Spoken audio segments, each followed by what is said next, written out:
Hello everyone and welcome to another Saturday Geeks Second Life adventure with me, John Parker, and me, Jack Hannon. And today we are going to review the Eighth Doctor. Well, the Eighth Doctor. Is he really classed as the Eighth Doctor? I don't know. We're basically in the War Doctor console. John Hurt. No, he's the Ninth Doctor. Officially. Ninth, Eighth. Actually, they call it, especially the exterior, they call it FL Doctor 8 War. Well, that's wrong. Well, they can't really unless they want to merge 8 with War. But they can't really change the existing 9-10 one, can they? Yeah, good point. So they probably obviously merged it to make it easier. Yeah. So, without further ado, let's summon our exterior, FL Doctor 8 War. Now, this is with like, this kind of ties in with the Eccleston console. That was my reason behind actually doing it.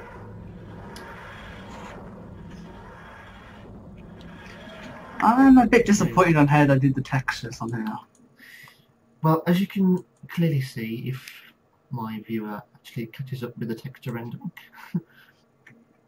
Yeah, there we go.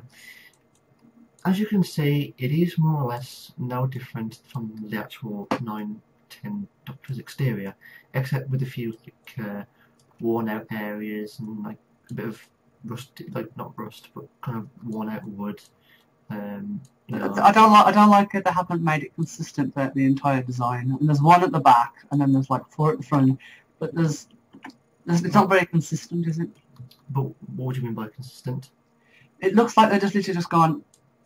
They've worked on these 5 different textures, and then just gone. Oh, I'm bored. I'm just gonna stop there. Does it look like they've carried on the scratches or anything on the rest of the box? I suppose I didn't really want to overdo it, but to me that looks perfectly fine. Yeah, it's just my opinion. I suppose. I'd have made the textures a bit more dirtier. But actually, I've got a bit of dirt at the bottom, have you noticed? The whole thing is quite dirty. Yeah. And like with the top and all that, I mean, tell you what, if you summon your 9-10 one, actually, we can compare them because they are quite similar in design, except for the textures and all that. But everything else is actually pretty much the same. The one difference with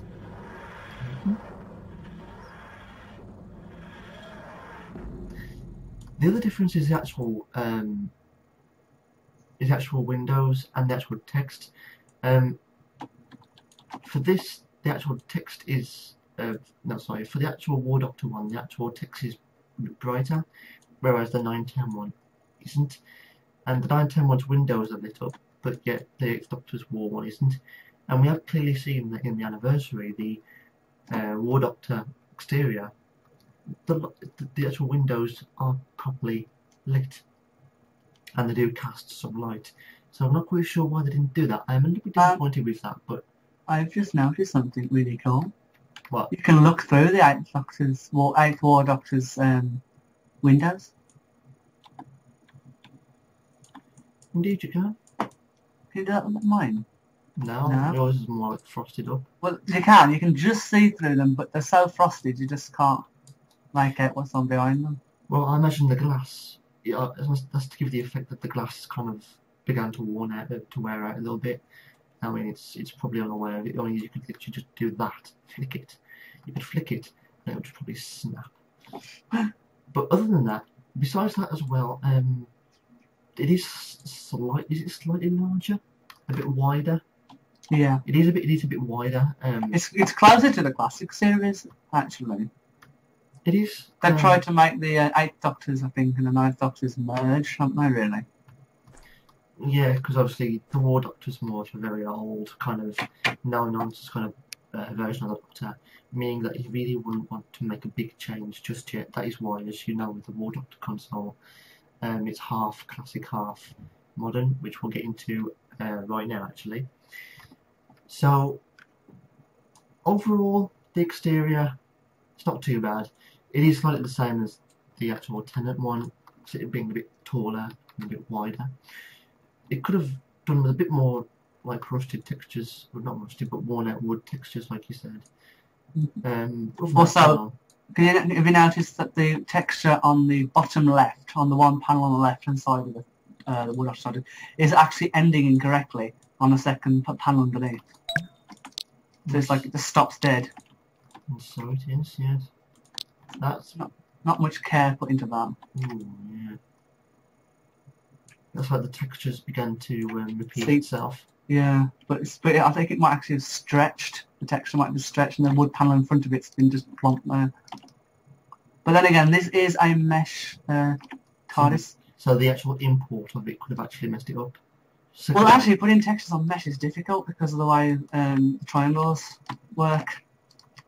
But the thing is with that though, if you do that, I mean, it's not so bad if you're doing it in actual rendering software, but importing it in Second Life is even more of a task and all, isn't it? As I have texted and actually proved. But, you know, I suppose, all in all, it is pretty decent. So, not much to complain about with it. But, you know. Yep. So, now... Sorry, I just thought we don't need mine anymore, so I just took it off. Yeah, no problem.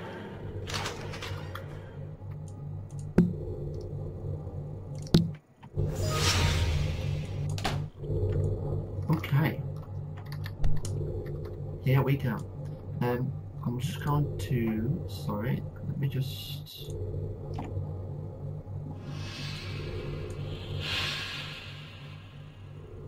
I'm just bringing down the Second Life volume because it is quite loud.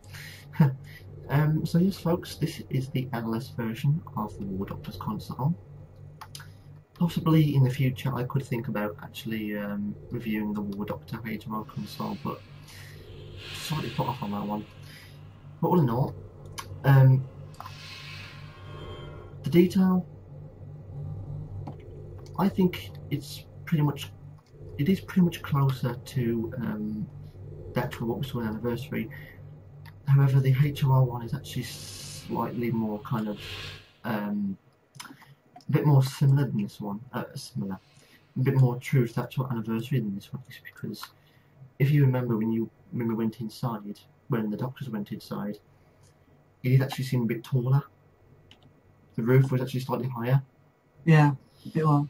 This one's a bit more kind of compressed. So it's not exactly. Can I just say, while you were talking, I saw that someone was making a joke at the bottom. I was reading it, laughing to myself. Carry on. On what? There was a joke going on in the chat. Oh, I was just reading it. Okay. Right. So, with the console itself, well, actually now, first of all, I'll go with the actual textures and stuff. The actual textures of the, I think you call it coral pieces, isn't it? Are these like coral? Parts on the side? Yeah, the weird shaped things. Oh yeah. They're a lot more detailed, aren't they? Yeah, I'll tell you what I'll do, just 1 second. I'll just turn it off. Have you noticed something? What? You know when I said about my TARDIS? Mm-hmm. The router's not very textured. Yeah. Look at the texture on this. This is what I wanted on mine. Right. In the little... See, it's like the glass is rusted and cracked and all just messy. But I suppose you could... If you had that, but slightly weaker on mine, that would be better, because that means you texturise it, even though you don't just make it pure glass. Yeah, I see what you mean, yeah. The glass in Second Life looks like plastic. If you look at the actual router casing, you'll see it still looks like plastic. Hello, have you noticed the space background at the top there, if you look through the router? What? Where? Look up through the router, you'll see the space at the top. Yeah, no, that's the observatory control, the observatory thing. Didn't you know you had that in this? Yeah, no, not really. Some consoles have these observatory. I know my Newtonian Major one does. Yeah, that one does. The Eccleston one doesn't, I don't No, think. unfortunately. That's probably because the Eccleston and the Smith and the Capaldi consoles are more kind of familiar. These ones are kind of one-offs, if you know what I mean. So they wouldn't actually really have much use for the top roof, so therefore they wouldn't actually include that in that. Are the controls the same as Eccleston? More or less the same. if I actually just click on the actual, there you go, look.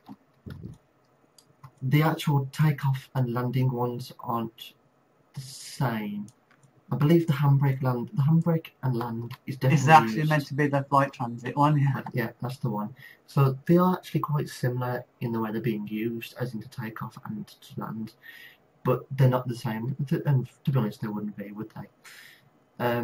But other than that, overall, the actual textures that are used in the console are pretty much well generated. I like where they've gone with the idea of the floor, the coral pieces, and of course the actual texture for the actual switches and the actual controls and the levers and all that as well, and the buttons. Overall, I'd say they've done a pretty good job with the actual texturing of it. The pipes, I mean, again, like with Eccleston, these are sculpts. Yeah, these are sculpts. We think. No, they definitely are sculpts. Yeah. Yeah. Because I've just right-clicked on objects and it's got sculpted.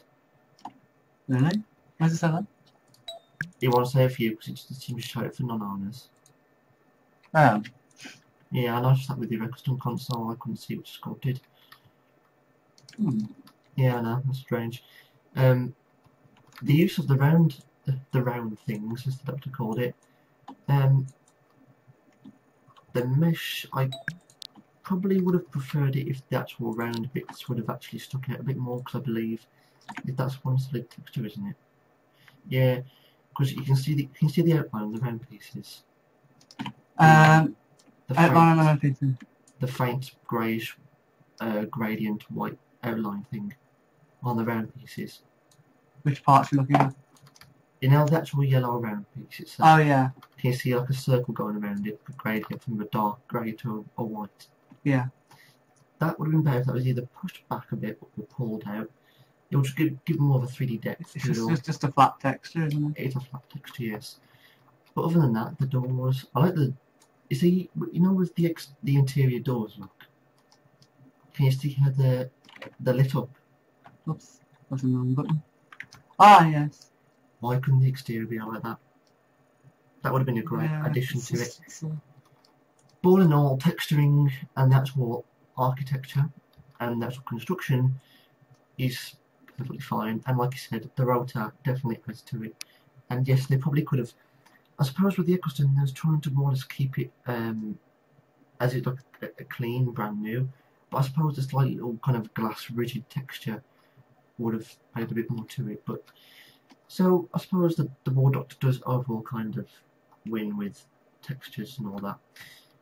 So now that we've actually got that sorted, we can now move on to the actual usability and controls. It's alright that I know you were talking about the sculpty pipes. Mm-hmm.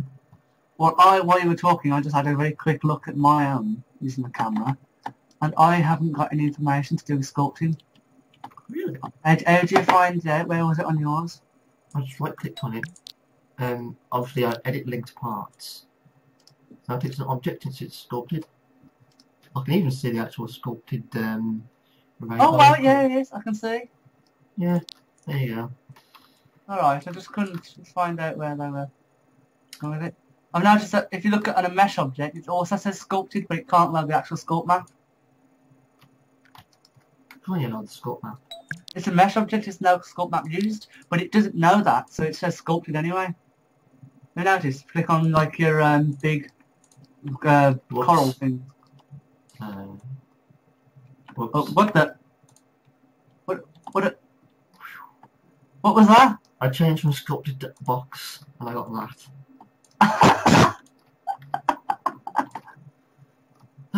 Bloody hell. There you go, there's a modification. So before I actually turn the console on, because it is quite a little bit noisy and it's hard to hear myself think, actually speak, I want to go through the actual controls and I'll see if I'm comparing the extra ones, and then we'll see the actual console in action, and then we'll talk about possible bugs and what actually do kind of exist and that kind of stuff. So first things first, where's the power lever? There we are. We'll start this way and go all the way around. I like how even with the power off, the lights are still working in the console, and some of the gauges are moving. And that's what I like about the exterior. lights as well, because it's kind of giving the effect that outside something's kind of, yeah, that there's something beaming through. So on this first panel here, we have the Astro Sextant rectifier. Astro Sextant Rectifier. I never actually kind of. When I click it, it says temporal suspension. That's the actual. Okay. Did you open the doors then? No. It's okay, because when I opened them, they kind of went do. I know. Well, that is that is used to give the to tell you where the TARDIS is or its current state at the moment, and therefore that's telling you it's not. That's why it's saying temporal suspension, because you've turned the power off while it was in transit. Oh no, it wasn't. It was powered off when you had landed. It is landed, isn't it? Yeah. So in Stargate terms, it's idle. The TARDIS is idle.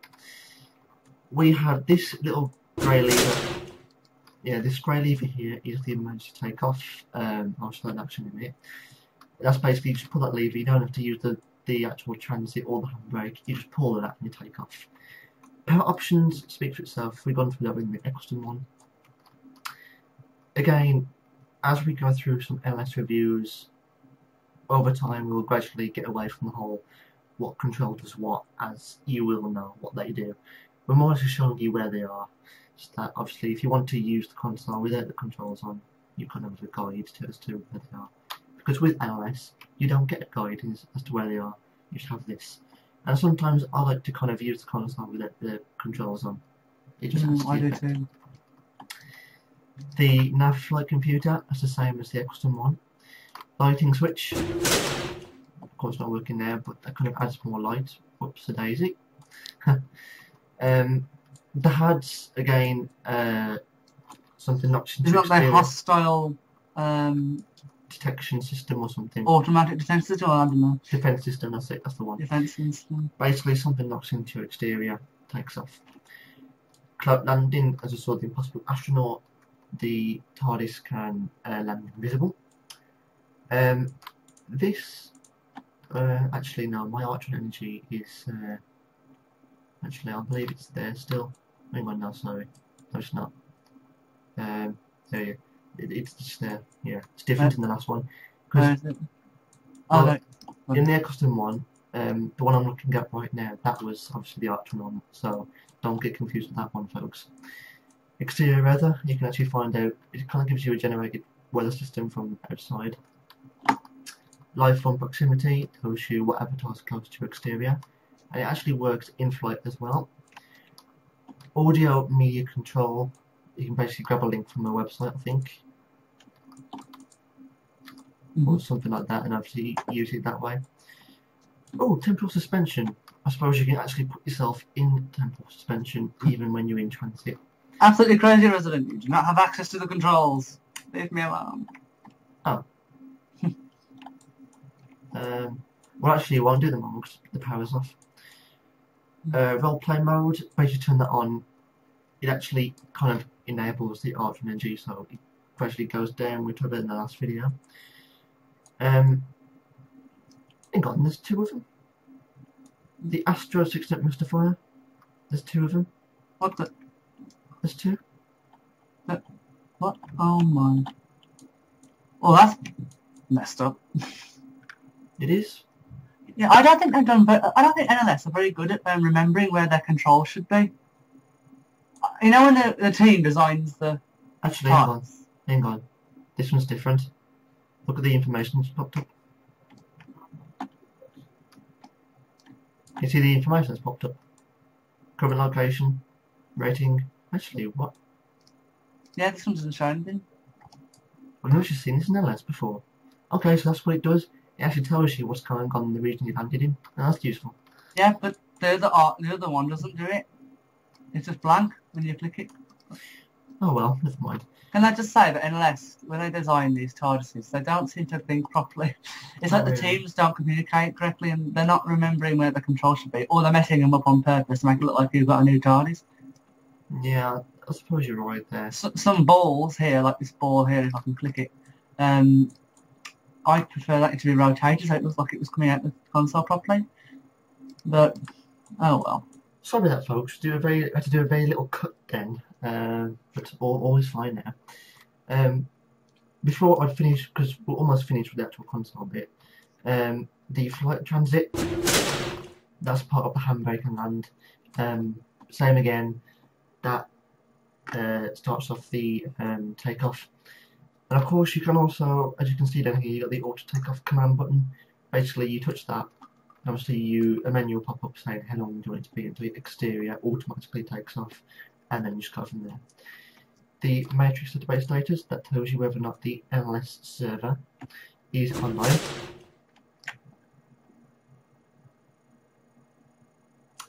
Thank you, John. And the handbrake land, of course, that is what's pulled first, and then obviously use the flight transit to actually take off. The landing delay timer, again, like a customs console and many others, you touch that, you get a menu, so how long it takes for your exterior to land. Close the bell, that works. I like that. Now, before I move on, the close the bell for this console is very, very impressive. I actually do very much like it. Actually, good point actually, I think I might just show that. Quickly before we continue. Look at that, that's nice. Yeah. But the funny thing is, I didn't see the cluster bell working in the actual 50th anniversary. So the fact that they just guessed and said, you know what, only the lights were going to go red. It's going to be a weird... Is that orangey colour? I've got orange in my eyes. Then again, I'm colourblind. No, it's definitely red. I mean on the background for the console. No, it's actually a dark red and a light red. Well, no, sorry. You know the hex code of red? Mm-hmm. The actual hex code? Well, that's what it is, and obviously you've got a darker red as well. Alright. Literally, it's just the texture with the hue saturation set to red, and obviously, well, yeah, that's what it's yeah. But actually, come to think that they've got this idea from the Sound of Drums, because that was the very first time in Doctor Who the cloister bell's colour was introduced. Oh my god, no. Sorry. Yeah, it was actually, wasn't it? Actually, no, because all we knew at that point was the paradox machine. In fact, the cloister bell plus the colour didn't come in until turn left. When the Doctor opened the door and went into the console room and the whole room was red. But no, the Sound of Drums definitely had it. Or the one where this is the paradox scene. It was definitely red. Yeah, but the cloister bell wasn't active. It was? No, the actual sound was the TARDIS being sick. It was like a... like that. Very good sound effect. Thank you. But yeah, that's what it was. The cloister bell wasn't introduced with the red light until it turned left. Oh. I'll take your word for it. Sure. Oh, sorry, I clicked the door. So, finishing it off with the... Actually, yeah. Self-destruct, of course, is the same as the other one as well, but you don't want to touch that in the built-up version.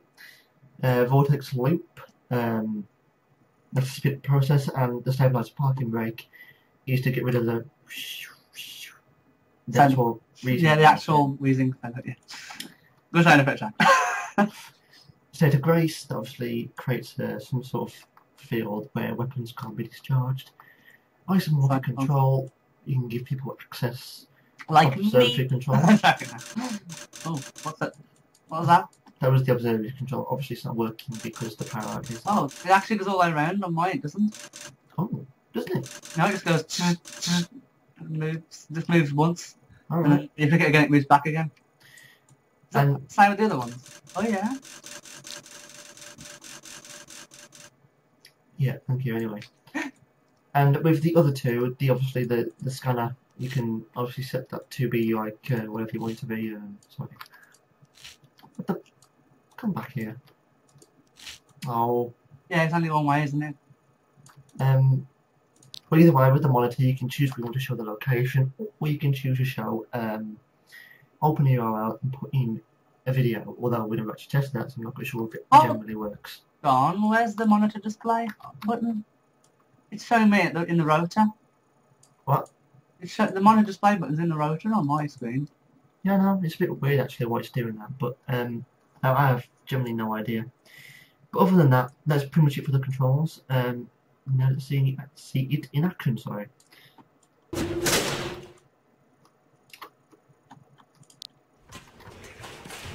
Ah, the sound effect, got it in my hand.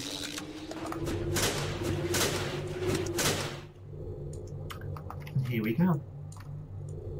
The rotor is beautifully lit up. Like how they've actually gone ahead and done that texture really has helped.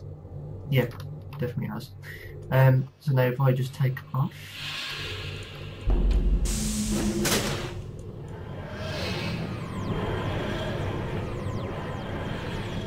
Oh, the round things are flashing. No. It's cool, isn't it? That is amazing. Indeed. How did they coordinate all the lights to be like that? Got me on that one, you're the scripter. No, I mean the way the textures are done. We're doing that. Unless one of them has a glowing. I don't know. That's weird. He's cool. Clever buggers. Now obviously I've gone through the entire process of the actual of what the controls do. Now from obviously I'm the only one who has the console, John doesn't, so therefore what I will actually mention to you about John is just one slight bug. What's that? Whether this is to do with the actual resers, the console, or the matrix database, I don't know. But this console in particular seems to have a problem with optimal energy. Basically, when I land and I want to go to refuel, I can keep clicking recharge, recharge, recharge, but for some reason for me it never works. It just... I wish they wouldn't release products that are not tested properly. But, yeah. The thing about NLS is they rush, have you noticed? Yeah, they do. They do, that's why HRO took so long to that Matt Smith TARDIS. They're trying to be perfect, and it worked out, didn't it? Yep. But NLS are just too quick with their product release. Yes, they are. But now if we just go back to Navigate. But other than that, that's pretty much it. There's not a lot you can say. It's more like mine basically, just with a different design. Yeah. What the? In fact, I wouldn't be surprised if they took Eccleston and then they basically just took parts away from it to make it this.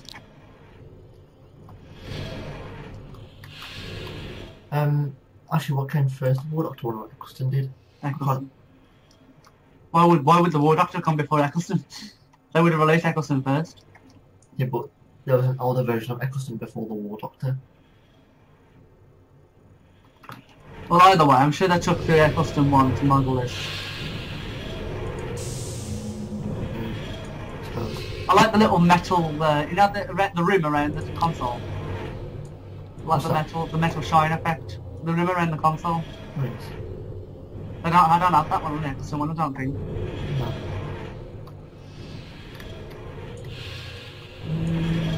No, not there. Here we go. I landed. Oh, I do have a bit of a shine to it, but it's a bit cracked. It's not metal.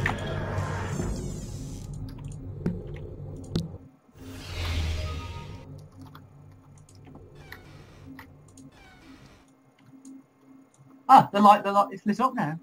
Oh, they do light up then. The exterior ones do light up. It must be because of the lighting switch. Yeah. But either way, all in all, the console's a very good console. In my eyes, it actually wins over the Eccleston one, to be perfectly honest. With a few things. That's some good stuff. But the thing is, obviously, if you're comparing it with with what you like, you know, with what Doctor you like, the Eccleston one does look visually amazing. But so does War Doctor. But I suppose you could arguably say that Eccleston's more kind of more open, and you can do more in it. But obviously, in War Doctor you can't. But for me, it wins, as Eccleston does kind of have issues with scripting bugs and that kind of stuff, whereas War Doctor only really has one from what I've actually experienced anyway. Like this bug, for example, where I've got a random square there. Ah, there we go. That's the exterior bug, actually. Yeah. But other than that, John, what would you give your verdict for the console then? For the exterior, I would say 6 out of 10. 6 out of 10? And for the interior, I would say 8.5 out of 10. 8.5 out of 10. Mm-hmm. Okay. For me, for the exterior, I'll probably go 7.5 out of 10. And for the interior, I personally would go with 9 out of 10. Because I think it generally looks quite good. Just besides the one bug. Well, I suppose the exterior could do with 1 extra point up. So 7 out of 10. It's just, what put me off is those textures. That's the only thing, really. They could have done a bit more work on them. I suppose they could have, yes. But other than that, and also the lamp looks a bit too fat. It's a bit too off. I don't know why. I don't actually like the Eccleston and the Ward object and lamps, because from a distance they look weird. If you zoom up to them, they look fantastic. But when you zoom away from them, they don't match the top of the console. They look too high and broad. So I don't know. But again, it's probably just because I'm used to the new Doctors, the way it's designed now for the lamp. Yeah. Very much of I think they've used the same textures actually for both the Eccleston and the War Doctor's lamp, even though in the series it was different. They are the same. That's why I said before the beginning it is more or less the same. Just kind of redone. I think it's the same texture, but redone a little bit. Like I did a new layer for the Derpus and then did a new layer for the worn out wood. Yeah, but they could have done a bit more change in that, because I do believe the series did show something different. I've noticed the lab's got some bugs with the overlapping of objects as well, which you'll see on my screen when you do editing. Because it's like this. Actually, I don't know whether you can see it now. If you look, you know the lamp glass and the base of the lamp, they are clashing. They're not. It's not fully centered, not fully straight on. I don't know about that actually. Rotate your camera around it. You'll see some parts of it are sticking out, and other parts aren't. And that's not. It's like it's not been placed on properly, which it hasn't. I don't know. It doesn't seem to be showing it for me, to be honest. You'll see what I mean. Okay. We do. Well, that's pretty much it for this review of the War Doctor. Next week we shall be reviewing. What should we be reviewing next week? We'll go for one more. We'll go for one more NLS. Next week we'll review. So what we'll do? We'll review the SHALKA. The SHALKA console. Yes, you won't know SHALKA, will you? Not that much. No, I haven't seen it that much. I'll have to give you the link to the actual video. It's actually that the BBC released. It was for the 25th anniversary of Doctor Who, was it, or was it the 40th? I can't remember. But I'll show you it. It was an It was in an animation the BBC did for an anniversary about 10 years ago, something like that. It's a classical console, of course, and the exterior that comes with it is quite funny. So I'll definitely show you next week. So until then, folks, that's pretty much it for this video. I hope you enjoyed. Do take care. Have a nice weekend. Because we're filming this Sunday, won't we? So obviously when we release it'll be Saturday. And we'll see you guys in the next review. Take care. Let your geeky side out. Bye. Bye.